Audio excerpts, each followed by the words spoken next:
WhatsApp guys, কেমন আছো সবাই? আশা করি সবাই খুব ভালো আছো। ফ্যান্ডম অ্যানিমেশন এন্ড ড্রামার আজকের পর্বে নারুটো শিপুদেনের 124 নম্বর এপিসোড থেকে 127 নম্বর এপিসোড পর্যন্ত এক্সপ্লেন করতে যাচ্ছি। তো গাইস, আগের এপিসোডগুলো যারা যারা আপনারা এখনো দেখেননি তাদের জন্য ডেসক্রিপশন বক্সে ভিডিওগুলো লিংক দেওয়া আছে, অবশ্যই দেখে নেবেন। তো গাইস, মূল ভিডিওতে যাওয়ার পূর্বে আপনারা যারা এখনো পর্যন্ত কেউ সাবস্ক্রাইব করেন নাই অবশ্যই চ্যানেলটিকে সাবস্ক্রাইব করে দিবেন। তো গাইস, কথা না বাড়িয়ে চলো মূল ভিডিওতে যাওয়া যাক। এপিসোডের শুরুতেই দেখা যায় দেইদারা ক্লে উগরে দিচ্ছে, ওইদিকে টবি খুব দ্রুত দৌড়ে পালাচ্ছে। তারপর দেইদারা বলে এই জুৎসুটা আমি ইতাচির জন্য রেখেছিলাম। এটা দেখে সাসকে বলে এটা তো বেশ বড় কিছু। তারপর আমরা দেখি সাসকে ওখান থেকে পালাতে শুরু করে। দেইদারা তার বিশাল ক্লে দিয়ে তার পিছু নিতে থাকে। ধীরে ধীরে সেই ক্লে ফুলে উঠতে থাকে এবং হঠাৎ বিস্ফোরণ ঘটে। সাসকে বুঝতে পারছিল না আসলে ওইটা করছে কি। সে বলে এর নিশানা কি ভুল হলো। তখন দেইদারা বলে হে আমি জিতে গেছি, আর্ট ইজ অ্যান এক্সপ্লোশন। তারপর আমরা দেখি সব প্রাণী আর পাখিরা অদৃশ্য হয়ে যাচ্ছে, মনে হয় যেন থানোস এসে গেছে। এরপর ধীরে ধীরে সাসকে অদৃশ্য হতে শুরু করে। উপরে দেইদারা বলে এটা ছিল আমার সেরা জুৎসু। তখন টবি ব্যাখ্যা করে যে যখন সেই বিশাল দেইদারা ফেটেছিল তখন সেটা ছোট ছোট কণায় পরিণত হয়েছিল।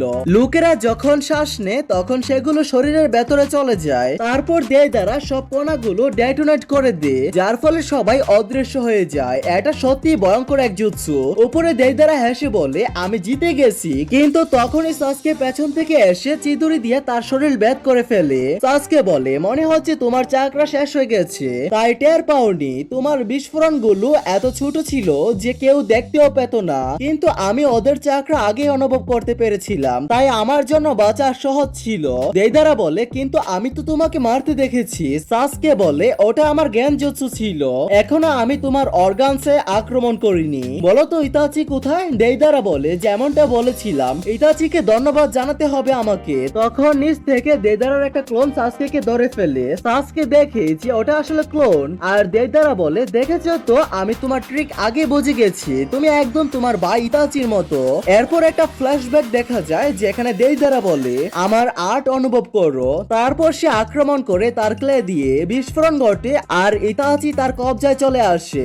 দেইদারা বলে তুমি শুধু মুখে বড় বড় কথা বলো, কিন্তু এখন খেলা শেষ। তখন ইতাচি বলে ভালো করে নিজের দিকে তাকাও। তারপর আমরা দেখি দেইদারা নিজেই তার ফাঁদে পড়ে গেছে। সে বলে এটা কেমন হলো? কিসামে বলে আর একটু দেরি হলে নিজেকে উড়িয়ে দিতে। দেইদারা বলে গেনজুৎসু, কিন্তু কবে থেকে? কিসামে বলে যখন থেকে তুমি তার চোখের দিকে তাকিয়েছিলে তখন থেকে তার মুখে আলো পড়ছিল। সে ইতাচিকে দেখছিল এবং বলল না আমি এত সহজে তার ফাঁদে পড়বো না। বর্তমানে ফিরে এসে দেইদারা বলে তখন থেকেই আমি আমার বা চোখে ট্রেন করে আসছিলাম শারিনগানকে মোকাবেলা করার জন্য, আর এখন তুমি সরাসরি আমার ফাঁদে পড়েছো। আমরা দেখি দেইদারা ধীরে ধীরে ফুলে উঠছে আর সাসকে টেনে নিচ্ছে, কারণ সাসকের হাত ক্লেতে আটকে গিয়েছিল। দেইদারা বলে বলো তো কার চাকরা শেষ হয়ে গেছে? মনে হচ্ছে তুমি নিজেকে মুক্ত করতে পারছো না। তারপর আমরা দেখি দেইদারা লাফিয়ে যায়। সাসকে দেখতে পায় যে তার শরীরে ছোট ছোট ক্লে ঢুকে গেছে। বাইরে দেইদারা বলে একদম ওর মতোই। তারপর সে তার হাতে ক্লে বের করে ফেলে আর ছুড়ে দেয়। সাসকে তার শারিনগান দিয়ে দেখে যে তার শরীরে প্রচুর ডেটোনেটিং ক্লে ঢুকে গেছে। তখন সাসকে দ্রুত বেরিয়ে আসে আর দেইদারা বলে এখন কি করবে? সাসকে লাইটনিং স্টাইল ব্যবহার করে আক্রমণ করে দেইদারার ক্লে বিস্ফোরণ ঘটায়। কিছুক্ষণ পরে দেখা যায় সাসকে নিচে পড়েছে আর ধীরে ধীরে থানোসের মতো মিলিয়ে যাচ্ছে। দেইদারা বলে আমি জিতে গেছি আর হাসতে থাকে, কিন্তু হঠাৎ কিছু অনুভব করে পেছন থেকে সাসকে এসে তাকে ঘুষি মারে। দেইদারা উড়ে গিয়ে পড়ে যায়। সাসকেও কিছুটা দুর্বল হয়ে যায়। দেইদারা বলে এখানে আসলে কি হচ্ছে? ওটা তো কোনো গেনজুৎসু ছিল না। তারপর ভাবে এই ছেলেটাকে ডেটোনেটিং ক্লে নিষ্ক্রিয় করার কোনো উপায় বের করেছে। সাসকে বলে হে অনেক আগেই যখন তুমি জুৎসু করেছিলে আমার শারিনগান সব দেখেছিল, তুমি যে হ্যান্ড সাইন করেছিলে সেটা আর্ট স্টাইলের ছিল, আর আমার চিদুরি লাইটনিং স্টাইলের। আর্ট স্টাইল লাইটনিং স্টাইলের চেয়েও দুর্বল। দেইদারা বলে তাহলে সেই লাইটনিং ব্লেডটা আমার জন্য ছিল না। সাসকে বলে না সেটা আমার নিজের উপরে ব্যবহার করেছিলাম। দেইদারা বলে কবে বুঝলি? সাসকে বলে যখন ল্যান্ডমাইন গুলো কাজ করছিল না, কিছু না কিছু ফেটেছিল, তখনই বুঝলাম কিছু একটা আছে। আমি লাইটনিং ব্লেড দিয়ে যেগুলোকে আটকিয়েছিলাম সেগুলো নিরাপদ ছিল। ওই ব্লেডে আমি লাইটনিং যুক্ত করেছিলাম। আমি যাচাই করতে চেয়েছিলাম আমার ধারণা ঠিক কিনা। দেইদারা বলে তুমি কিভাবে বুঝলে মাইনগুলো কোথায়? সাসকে বলে আমি বিভিন্ন চাকরা আলাদা রঙে দেখতে পারি। পারি। দেইদারা মনে মনে বলে তাহলে ও দাঁড়ানোর জায়গা দেখছিল না। তারপর বলে যদি তোমার প্ল্যান ভুল হতো, সাসকে বলে তাতে কিছু যায় আসে না, আমার অন্য পথ ছিল। তারপর সে দেইদারার কাছে গিয়ে বলে এখন বলো ইতাচি কোথায়। দেইদারা আবার ক্লে ছুঁড়ে তাকে ধরতে চায়, কিন্তু সাসকে তার লাইটেনিং ব্লেড দিয়ে তা নষ্ট করে দেয়। দুজনের অবস্থাই খারাপ ছিল। দেইদারা বলে তুমি বড় বড় কথা বলো, কিন্তু তোমার অবস্থা আমার মতোই, আমার এখনো ডেটোনেটিং ক্লে বাকি আছে। কিন্তু দেখে যে সাসকে একদমই চিন্তিত না। দেইদারা রেগে হেসে বলে এই জিনিসটাই তোমার আর তোমার ভাই ইতাচির মধ্যে আমি সবচেয়ে ঘৃণা করি। তোমরা ভাবো এইভাবে কুল লাগবে, তোমার চোখ আমার আর্টকে ইগনোর করে। সাসকে বলে আমার তাতে কিছু যায় আসে না, শুধু বলো ইতাচি কোথায়। দেইদারা বলে তুমি তোমার শারিনগান বন্ধ করেছো, আমাকে এত দুর্বল ভাবছো। তারপর সে নিজের জামা খুলে ফেলে, দেখা যায় তার বুকে সেলাই করা কিছু একটা আছে। সে সেই সেলাইটা খুলে দেয়, আসলে ওটা একটা মুখ। তারপর সে মুখে ক্লে খাওয়ায় এবং বলে এবার আমি নিজেকে উড়িয়ে দিব, আমি নিজে একটা আর্ট হয়ে যাব। ওইদিকে টবি পেছন ফিরে দেখে যে কি হচ্ছে। দেইদারা ধীরে ধীরে মিলিয়ে যেতে থাকে এবং বলে মরার পর আমি একটা আর্ট হয়ে যাব, আর যখন এটা ফাটবে তখন অন্তত 10 কিলোমিটার পর্যন্ত প্রভাব পড়বে। এখন দেখা যাক তুমি কতদূর পালাতে পারো। আমরা দেখি দেইদারা একদম কালো একটা গুলোকে পরিণত হচ্ছে। জঙ্গলের সব পাখিগুলো দৌড়ে পালাচ্ছে, কারণ তারাও বিপদের টের পেয়েছে। গুলাটা ধীরে ধীরে ফাটতে শুরু করে, ভেতর থেকে আলো বেরোতে থাকে, আর শেষে এক বিশাল বিস্ফোরণ। এটা দেখে কেউই আন্দাজা করতে পারছিল না সাসকে বেঁচে আছে কিনা মারা গেছে। এপিসোডের শুরুতে দেইদারা বলে এটা আমার সেরা আর্ট, এবার আমি নিজেকে উড়িয়ে দিব আর নিজে একটি আর্ট হয়ে যাব, কিন্তু তার আগে তুমি মরবে। এই বিস্ফোরণ প্রায় 10 কিলোমিটার পর্যন্ত ছড়িয়ে পড়বে, দেখা যাক তুমি কত দূর পর্যন্ত পালাতে পারো। তারপরে আমরা দেখি দেইদারা একটা কালো গুলা হয়ে যায় আর হঠাৎ সেটি ফেটে যায়। আর ভাই সেই বিস্ফোরণটা ভয়ানক ছিল। সাসকে সেই ব্লাস্টে আটকে পড়ে আর তার সঙ্গে টবিও ওর মধ্যে ঢুকে পড়ে। অন্যদিকে আমরা দেখি সবশিনোবিরা সেই বিস্ফোরণটা দেখতে পায়। বাকুন কাকাশিকে জিজ্ঞেস করে এটা আসলে কি। কাকাশি বলে এর চাকরা থেকে বোঝা যাচ্ছে এটা নিশ্চয়ই আকাশুকের কোনো কাজ। ওইদিকে হিনাটা জিজ্ঞেস করে তোমার কি মনে হয় ওখানে কি হচ্ছে। নারুটো বলে ঠিক আছে চলো যাই ওইদিকে দেখি। এদিকে আমরা দেখি জুগু দৌড়াচ্ছে আর কারিনো এটা দেখছে। সে বলে সাসকে তার চাকরা আমি অনুভব করতে পারছি না। তারপর আমরা দেখি সুইগেৎসু, সে বলে এই ব্লাস্টটা খুবই ভয়ানক। সে একটা স্ক্রল বের করে দেখে তাতে যে পাপে টাকা ছিল সেটা অদৃশ্য হয়ে যাচ্ছে। জেৎসু বলে বুকা দেইদারা সে নিজেই নিজেকে উড়িয়ে দিয়েছে আর তার সঙ্গে টবিকেও মেরে ফেলেছে। গুহার মধ্যে জেৎসু জানায় দেইদারা মারা গেছে। তখন কিসামে বলে আবার একজন আকাতসুকি মারা গেল, আমি ভাবতাম সে অনেক শক্তিশালী। পেন বলে তাকে কে মেরেছে, সাসকে নাকি জিনজুরিকি। জেৎসু বলে এবার সাসকে, কিন্তু সেও মারা গেছে। পেন বলে তোমার খুশি হওয়া উচিত, ইতাচি তোমার কাজ হালকা হয়ে গেল।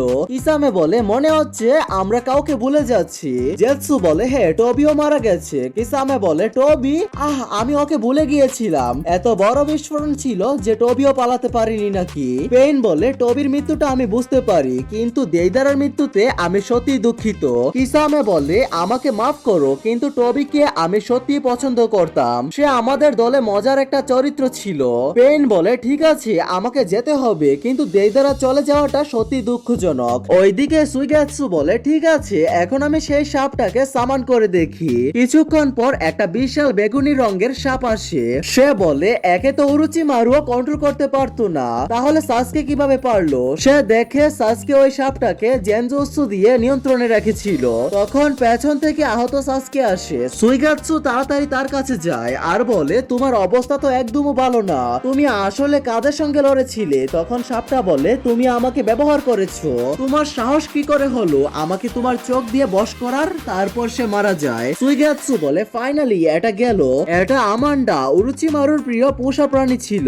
সাসকে তোমার পশুদের সঙ্গে ভালোই ব্যবহার করা উচিত। সাসকে বলে আমার হাতে সময় ছিল না, শেষ মুহূর্তে আমাকে একে ব্যবহার করতেই হয়েছে। ঠিক তখনই কারিন আর জুগু আসে আর বলে আমি জানতাম তোমাকে এখানেই পাবো, তোমার চাকরা আমি অনুভব করতে পারছি না। সুইগেৎসু বলে তাই তুমি আমান্ডার ভেতরে লুকিয়েছিলে আর তারপর টেলিপোর্টেশন ব্যবহার করে অন্য ডাইমেনশনে চলে গিয়েছিলে, কিন্তু তোমার অবস্থা এত খারাপ হলো কিভাবে। সাসকে বলে যাওয়ার আগে আমরা দুজন সেই ব্লাস্টে আটকে গিয়েছিলাম। কারিন বলে আহত হলেও কতটা কুল লাগছে ওকে। সুইগেৎসু বলে ঠিক আছে তোমার এখন বিশ্রাম দরকার তাই না কারিন। কারিন বলে এটা কেমন মজা, আমি বুঝতে পারছি না তুমি কিভাবে উরুচিমারুকে মেরে ফেলেছিলে। সাসকে বলে উরুচিমারু আগে খুব দুর্বল হয়ে পড়েছিল, ওইদিকে কিসামে বলে এই বৃষ্টি থামতে চায় না।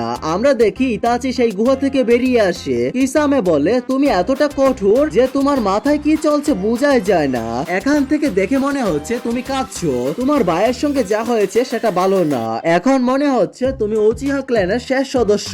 ইতাচি বলেন না, সাসকে এখনো বেঁচে আছে। তখনই বৃষ্টি থেমে যায়। ওইদিকে সবাই এক জায়গায় জড়ো হয়। নারুটো জিজ্ঞেস করে এখানে কি হয়েছে। সাকুরা বলে আমরা আসার আগে সাসকে এখানে ছিল। কিবা বলে হ্যাঁ, গন্ধটা খুব হালকা, কিন্তু ওর সঙ্গে অন্য লোকও ছিল। শিনো বলে এই জায়গার অবস্থা দেখো, নিশ্চয়ই এখানে ভয়ানক লড়াই হয়েছে।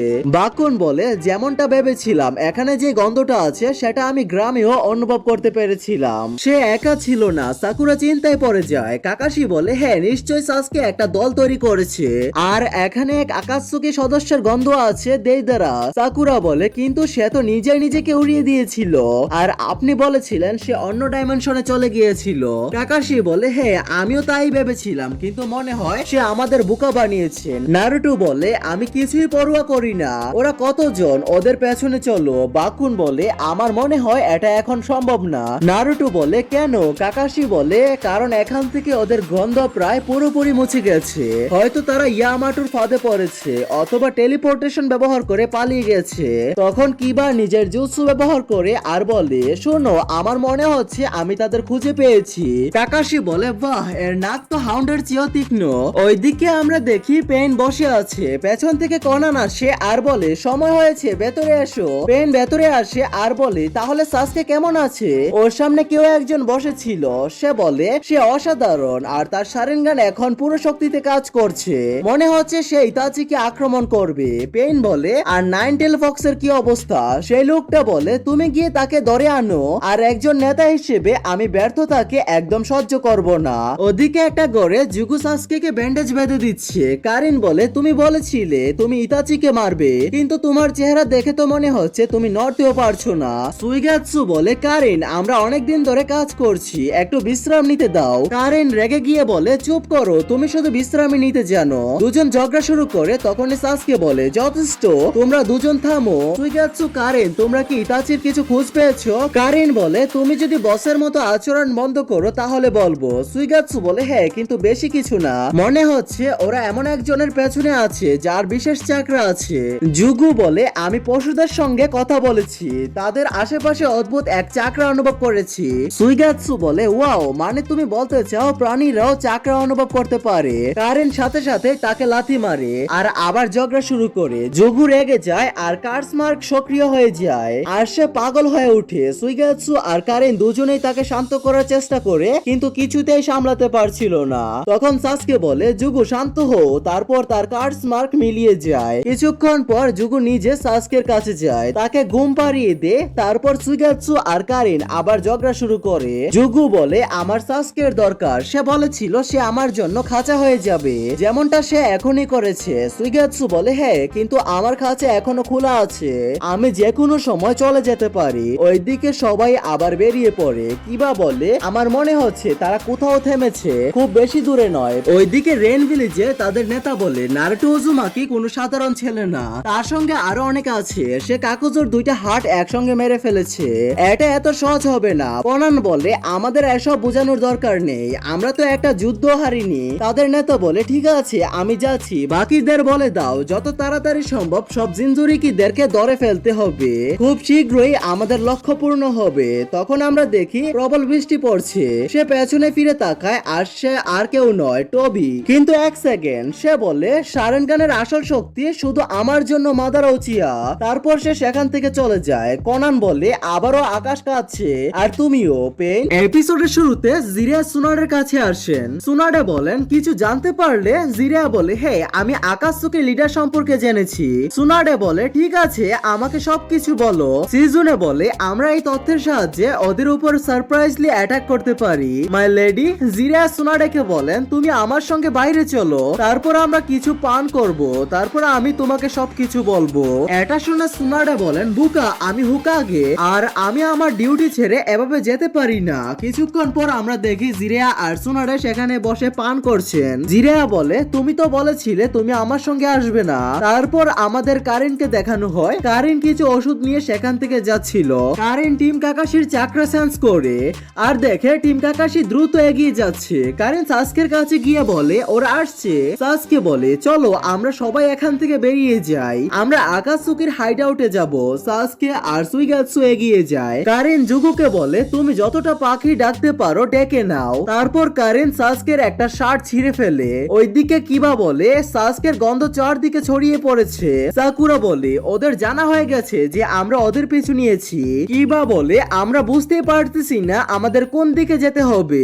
নারুটো বলে আমি ওকে খুঁজে বের করবই। তারপর মাল্টি শ্যাডো ক্লোন জুৎসুর ব্যবহার করে আর নিজের শ্যাডো ক্লোন গুলোকে চারদিকে পাঠিয়ে দেয়। ওইদিকে সাসকে টিম একটা আকাশুকির হাইড আউট খুঁজে পেয়েছে। সাসকে বলে তোমরা তিনজন এখানে থাকো, আমি এগিয়ে গিয়ে দেখে আসি। নারুটো সাসকেকে খুঁজছিল কিন্তু নারুটোর সঙ্গে ইতাচির দেখা হয়। ইতাচি বলে তুমি বাইরে এসো নারুটো। সেই নারুটো বাইরে আসে আর বলে তুমি কি আমাকে এখানে ধরতে এসেছো? ইতাচি বলে না, আমি এখানে তোমার সঙ্গে কথা বলতে এসেছি। তারপর নারুটোর ক্লোন ইতাচির উপর পেছন থেকে অ্যাটাক করে, তখন ইতাচি কুনাই দিয়ে তাদের মেরে ফেলে। তারপর নারুটো ইতাচির উপর অ্যাটাক করতে যাচ্ছিল, তখন ইতাচি নিজের গেনজুৎসুতে রুটকে ফাঁদে ফেলে। ইতাচি বলে তুমি আগে থেকে আমার গেনজুৎসুর ভেতরে ছিলে আর আমি তোমাকে বলেছিলাম যে আমি তোমার সঙ্গে এখানে কথা বলতে এসেছি। ওইদিকে সোনারে জিরায়াকে বলে তুমি কি নিশ্চিত যে আকাশুকি লিডার রেন ভিলেজে আছে? জিরায়া বলে হ্যাঁ আমার পুরোপুরি ভাবে বিশ্বাস আছে আকাশুকি লিডার রেন ভিলেজে আছে আর আমি রেন ভিলেজে যাব আর তথ্য বের করব। এটা শুনে সোনারে বলে এটা খুবই বিপজ্জনক হতে পারে। জিরায়া বলে বলো না আমিও লিভ ভিলেজের একজন লিজেন্ডারি শানিন, এর মানে তুমি জানো তো। ওইদিকে ইতাচি বলে আমার একটু কাজ আছে, এখন আমি এখান থেকে যাচ্ছি। তারপর সে সেখান থেকে চলে যায়। তখনই সেখানে কাকাশির টিম আসে আর নারুটোকে জিজ্ঞাসা করে তুমি ঠিক আছো তো? সে বলে হ্যাঁ আমি ঠিক আছি। তারপর টিম কাকাশি অন্যদিকে চলে যায়। তারপর আমাদের জিরিয়া আর সোনাডেকে দেখানো হয়। সোনাডে বলে আকাশুকির সদস্যরা যদি এত শক্তিশালী হয় তাহলে ভাবো আকাশুকির লিডার কতটা শক্তিশালী হবে। তোমার যাওয়া উচিত নয়। জিরিয়া উঠে দাঁড়ায় আর বলে এখন আমার যাওয়ার সময় হয়েছে। তারপর সোনাডে বলে জিরিয়া তুমি জীবিত ফিরে আসবে, যদি আমি তোমাকেও হারাই তাহলে জানি না আমি কি করব। জিরিয়া বলে তুমি আমার জন্য থাকবে। এটা শুনে আমার খুব ভালো লাগলো। জিরিয়া বলে চলো আমার মরার উপর বাজি রাখো, কারণ তুমি তো সব সময় হারো। জিরিয়া হাসতে হাসতে বলে আমি তো মজা করছিলাম। তারপর জিরিয়া সেখান থেকে চলে যান। জিরিয়াকে দেখে সোনাডে খুব কাঁদে। এরপরের সিনে আমাদের অতীতের দৃশ্য দেখানো হয়, যেখানে থার্ড হুকাগে জিরিয়া উরুচিমারু সোনাডের থেকে বেল টেস্ট নিচ্ছিল। জিরিয়া সোনাডেকে বলে যদি আমি একটা বেল নিয়ে নিই তাহলে তুমি আমার সঙ্গে ডেটে যাবে। সোনাডে বলে ঠিক আছে, কিন্তু যদি আমি জিতে যাই তাহলে তুমি আমার আশেপাশেও ঘুরবে না। তারপর থার্ড হুকাগে বেল টেস্ট শুরু করেন। জিরিয়ার সামনে একটা বেল ছিল, তাই জিরিয়া সেটা তুলতে যান কিন্তু জালে আটকে যান। কিছুক্ষণ পর আমরা দেখি জিরিয়াকে একটা গাছের সঙ্গে বেঁধে দেওয়া হয়েছে। সোনাডা জিরিয়ার কাছে এসে বলে দেখো জিরিয়া আমি একটা বেল নিয়ে নিয়েছি, এর মানে তুমি আমার আশেপাশেও ঘুরবে না। সোনাডে আর জিরিয়া নিজেদের মধ্যে ঝগড়া শুরু করে, তখন থার্ড হুকাগে তাদের দুজনকে থামান। তারপর উরুচিমারু আর সোনাডা সেখান থেকে চলে যান। থার্ড হুকাগে জিরিয়াকে বলেন জিরিয়া তুমি এত সহজে ট্র্যাপে কেন আটকে যাও, আর তুমি কি নিনজা হতে চাও না? হুকাগে বলেন আমি তোমাকে কিছু দেখাতে চাই। জিরিয়া তারপর সামানিং জুৎসু ব্যবহার করে মাঙ্কি কিং কে সামান করে। তারপর থার্ড হুকাগে বলেন এটা সানিন জুৎসু, তুমি যে কোনো অ্যানিমেলের সঙ্গে কন্ট্রাক্ট করে তাকে যে কোনো জায়গায় সামান করতে পারো। জিরিয়া বলে ওয়াও এটা কতটা কুল,